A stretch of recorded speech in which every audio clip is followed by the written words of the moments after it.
ഈശോമിശിഹായ്ക്ക് സ്തുതിയായിരിക്കട്ടെ. Lumen Cristo രണ്ടാം ദിവസത്തെ വായനയിലേക്ക് സ്വാഗതം. ദൈവപുത്രന്റെ വെളിപ്പെടുത്തൽ എന്ന ചിന്തയോടെ ഇന്ന് നമുക്ക് മത്തായി 3-4 അധ്യായങ്ങൾ വായിക്കാം. വചനം നമ്മെ നയിക്കട്ടെ. മത്തായി 3-ാം അധ്യായം. സ്നാപകയോഹന്നാന്റെ പ്രഭാഷണം. അക്കാലത്ത് സ്നാപകയോഹന്നാൻ യൂദായിലെ മരുഭൂമിയിൽ വന്നു പ്രസംഗിച്ചു, മാനസാന്തരപ്പെടുവിൻ, സ്വർഗരാജ്യം സമീപിച്ചിരിക്കുന്നു. ഇവനെപ്പറ്റിയാണ് ഏശയ്യാ പ്രവാചകൻ വഴി ഇങ്ങനെ അരുളി ചെയ്യപ്പെട്ടത്: മരുഭൂമിയിൽ വിളിച്ചു പറയുന്നവന്റെ ശബ്ദം, കർത്താവിൻ്റെ വഴിയൊരുക്കുവിൻ, അവൻ്റെ പാതകൾ നേരെയാക്കുവിൻ. യോഹന്നാൻ ഒട്ടകരോമം കൊണ്ടുള്ള വസ്ത്രവും അരയിൽ തോൽവാറും ധരിച്ചിരുന്നു. വെട്ടുക്കിളിയും കാട്ടുതേനുമായിരുന്നു അവൻ്റെ ഭക്ഷണം. ജെറുസലേമിലും യൂദയ മുഴുവനിലും ജോർദാന്റെ പരിസര പ്രദേശങ്ങളിലും നിന്നുള്ള ജനം അവൻ്റെ അടുത്തെത്തി. അവർ പാവങ്ങളേറ്റുപറഞ്ഞ് ജോർദാൻ നദിയിൽ വെച്ച് അവനിൽ നിന്ന് സ്നാനം സ്വീകരിച്ചു. അനേകം ഫരിസേരും സദുക്കായരും സ്നാനമേൽക്കാൻ വരുന്നത് കണ്ട് യോഹന്നാൻ അവരോട് പറഞ്ഞു: അണലി സന്തതികളെ, ആസന്നമായ ക്രോധത്തിൽ നിന്ന് ഓടിയകലാൻ നിങ്ങൾക്ക് മുന്നറിയിപ്പ് നൽകിയത് ആരാണ്? മാനസാന്തരത്തിന് യോജിച്ച ഫലം പുറപ്പെടുവിക്കുവാൻ ഞങ്ങൾക്ക് പിതാവായി അബ്രഹാം ഉണ്ടെന്ന് പറഞ്ഞ് അഭിമാനിക്കേണ്ട. ഈ കല്ലുകളിൽ നിന്ന് അബ്രഹാത്തിന് സന്താനങ്ങളെ പുറപ്പെടുവിക്കാൻ ദൈവത്തിന് കഴിയുമെന്ന് ഞാൻ നിങ്ങളോട് പറയുന്നു. വൃക്ഷങ്ങളുടെ വേരിനെ കോടാലി വെച്ച് കഴിഞ്ഞു. നല്ല ഫലം കായ്ക്കാത്ത വൃക്ഷങ്ങളെല്ലാം വെട്ടി തീയിലെറിയും. മാനസാന്തരത്തിനായി ഞാൻ ജലം കൊണ്ട് നിങ്ങളെ സ്നാനപ്പെടുത്തി. എൻ്റെ പിന്നാലെ വരുന്നവൻ എന്നെക്കാൾ ശക്തൻ.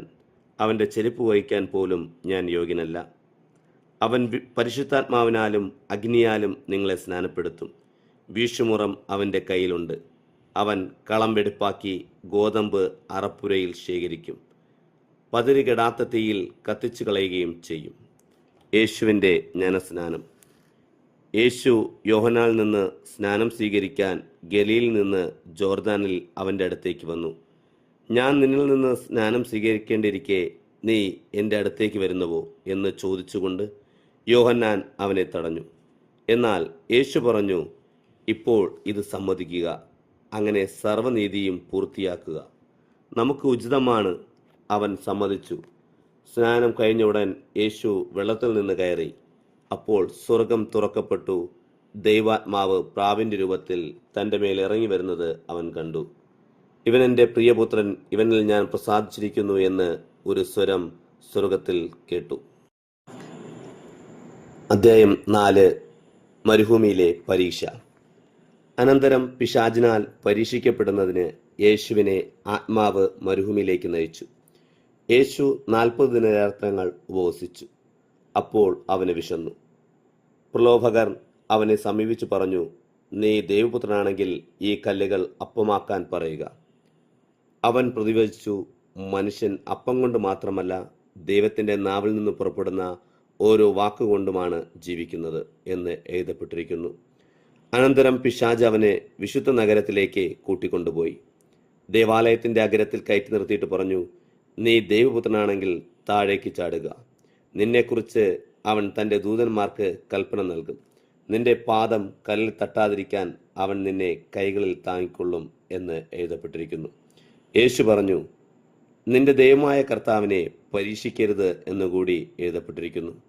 വീണ്ടും പിശാച് വളരെ ഉയർന്ന മലയിലേക്ക് അവനെ കൂട്ടിക്കൊണ്ടുപോയി. ലോകത്തിലെ എല്ലാ രാജ്യങ്ങളും അവയുടെ മഹത്വവും അവനെ കാണിച്ചുകൊണ്ട് അവനോട് പറഞ്ഞു: നീ സാഷ്ടാംഗം പ്രണമിച്ച് എന്നെ ആരാധിച്ചാൽ ഇവയെല്ലാം നിനക്ക് ഞാൻ നൽകും. യേശു കൽപ്പിച്ചു: സാത്താനെ ദൂരെ പോവുക, എന്തെന്നാൽ നിന്റെ ദൈവമായ കർത്താവിനെ ആരാധിക്കണം, അവിടത്തെ മാത്രമേ പൂജിക്കാവൂ എന്ന് എഴുതപ്പെട്ടിരിക്കുന്നു. അപ്പോൾ പിശാച് അവനെ വിട്ടുപോയി. ദൈവദൂതന്മാർ അടുത്തു വന്ന് അവനെ ശുശ്രൂഷിച്ചു. യേശു ദൗത്യം ആരംഭിക്കുന്നു. യോഹന്നാൻ ബന്ധനസ്ഥനായെന്ന് കേട്ടപ്പോൾ യേശു ഗലീലയിലേക്ക് പിൻവാങ്ങി. അവൻ നസ്രത്ത് വിട്ട് സെബുലൂണിൻ്റെയും നഫ്താലിയുടെയും അതിർത്തിയിൽ സമുദ്രതീരത്തുള്ള കഫർനാമിൽ ചെന്നു പാർത്തു. ഇത് ഏശയ്യാ പ്രവാചകൻ വഴി അരുളി ചെയ്യപ്പെട്ട് നിവൃത്തിയാകാൻ വേണ്ടിയാണ്. സമുദ്രത്തിലേക്കുള്ള വഴിയിൽ ജോർദാന്റെ മറുകരയിൽ സെബുലൂൺ നഫ്താലി പ്രദേശങ്ങൾ, വിജാതിയരുടെ ഗലീലി. അന്ധകാരത്തിൽ സ്ഥിതി ചെയ്തിരുന്ന ജനങ്ങൾ വലിയ പ്രകാശം കണ്ടു. മരണത്തിൻ്റെ മേഖലയിലും നിഴലിലും വസിച്ചിരുന്നവർക്കായി ഒരു ദീപ്തി ഉദയം ചെയ്തു. അപ്പോൾ മുതൽ യേശു പ്രസംഗിക്കാൻ തുടങ്ങി, മാനസാന്തരപ്പെടുവിൻ, സ്വർഗരാജ്യം സമീപിച്ചിരിക്കുന്നു. ആദ്യത്തെ 4 ശിഷ്യന്മാർ.